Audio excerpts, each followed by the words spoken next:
Hello, I'm Pastor Brian from First Baptist Church in Concho. Thank you for joining with us today. I want to wish all of you happy Mother's Day.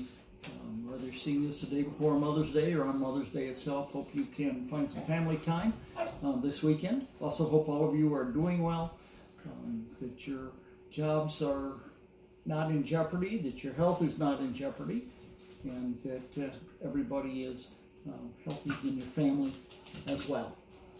For Mother's Day, I like to read a story or do one of the Bible stories on some of the great women of faith. And for this year, I've chosen Hannah.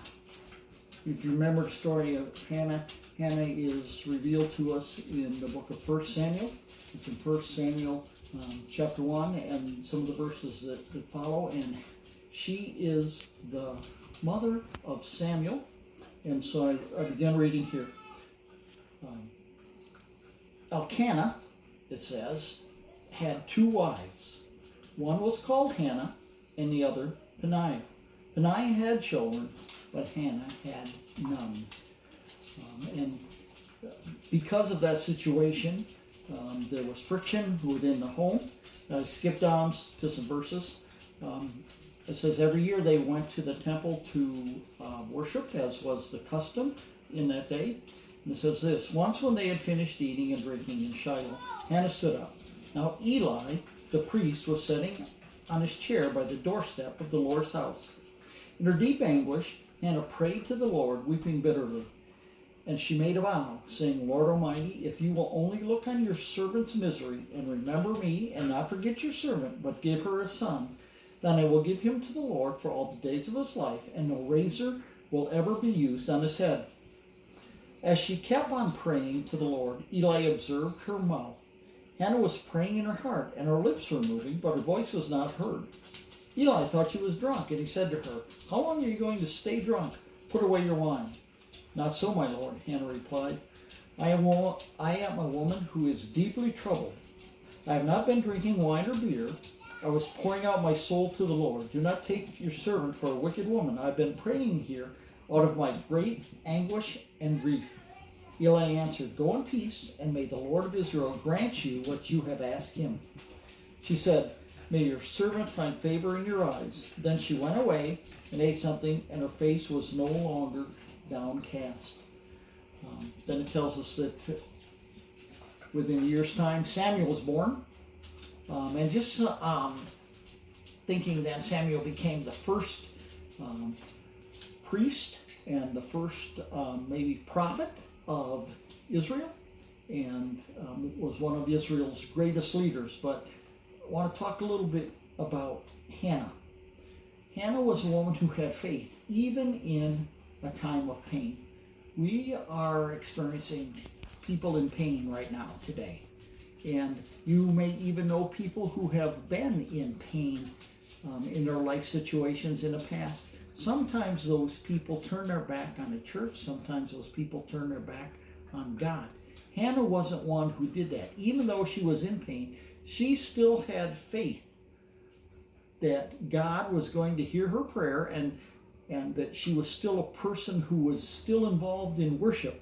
Hannah had the pain of rivalry. Hannah had pain of barrenness. Hannah also was a woman who had faith in the power of prayer. It tells us there that she was pouring her heart out to God, and it tells us that as you read that, she was praying repeatedly. She was bringing this request to have a son before the Lord time after time. And she was doing it public. She didn't care who knew that she was praying, and she had a very specific prayer. She told God exactly what she wanted. Hannah was also a woman who had faith, enough faith to experience peace. She was distressed. She prayed. Her faith caused her to believe, and she was able to walk away from that situation, believing that God was going to do what the prophet said that God was going to do. So she acted upon her faith. It was able to give her peace. This peace helped her to overcome worry. It helped to open her up to more worship. And Hannah was also a woman who had faith in a promise. It mentions there that no razor would ever touch Samuel's head, so it says. That's a reference to what's called a Nazirite vow. Some people took Nazirite vows for a short period of time. Some people took Nazirite vows for their entire life. Some prophets who took Nazirite vows for their entire life. John the Baptist was one. Another one was Samson. And they were not supposed to cut their hair. They were not supposed to shave. They were not supposed to touch anything dead. There's a whole list of things that they couldn't do. And the reason you took that vow is because you were saying that you were set apart or set aside for a special purpose, set aside for a purpose of pleasing God and of serving God. And that's what Samuel became. When Samuel was born and then was old enough to leave his parents, he went to the temple and was trained in the temple by the priest Eli on how to be a priest. And then he also was set aside to do the work of a prophet for the nation of Israel. So he had this Nazirite vow that really, it had to be enforced by the parent. It was made by the parent and it was enforced by the parent until he was old enough to take over the keeping of that vow himself. Hannah was trained in the scriptures. She made sure that Samuel was trained in the scriptures. And Samuel went to the temple to be a temple servant, to just be an assistant to the high priest in whatever ways he was needed. And so, because of Samuel's prayer, Israel, the nation, gained a great spiritual leader. If you remember, one of the jobs that Samuel had was Samuel anointed David king of Israel. So Israel gained, Hannah gained, Samuel gained, Eli gained, because he was able to have a servant that he could trust within the temple. Some conclusions to this. Great women of faith bring forth children of great service. And you can maybe even think of situations in your life where people that you knew, where the woman was a great woman of faith, maybe it was your mother, have brought about people who have a lifetime of service to the church and a lifetime of service to the Lord. Some other lessons learned here.